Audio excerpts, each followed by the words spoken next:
Ginugunita ngayong araw ang ikatlong anibersaryo ng Maguindanao Massacre. At 3 taon matapos ang karumal-dumal na krimen, nananatiling nasa ilalim ng state of emergency ang probinsya ng Maguindanao habang patuloy po ang pagsigaw ng hustisya ng mga kaanak ng mga biktima. Narito ang report.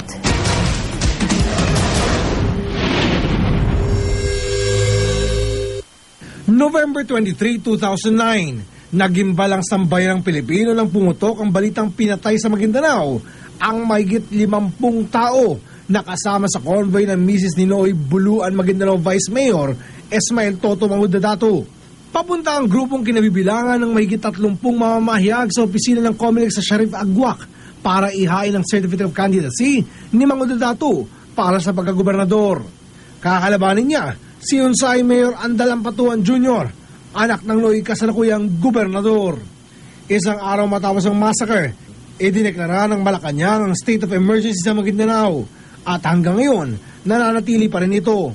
Isinailalim pa noon sa martial rule ang Maguindanao pero binawi rin matapos ang 2 linggo. 3 araw matapos ang massacre, isinailalim sa kustodiya ng gobyerno si Andal Jr. na isa sa mga suspect na nililitis ngayon sa patong-patong na kasong pagpatay. Si Mangudadato naman na namatayan ng asawa at ibang kaanak. Itinuloy ang pagtakbo bilang gobernador at siya ngayong nakaupo. Makalipas ang ilan pang araw, nadawit sa kaso ang iba pang miyembro ng Ampatuan Clan, kabilang si dating Maguindanao Governor Andal Ampatuan Sr. at si dating Armed Governor Zaldi Ampatuan.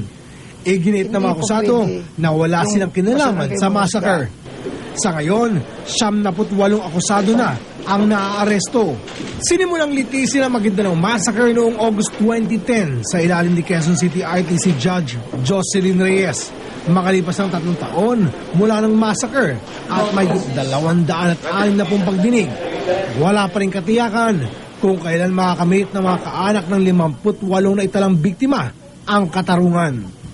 Para sa unang balita, Oscar Oida reporting.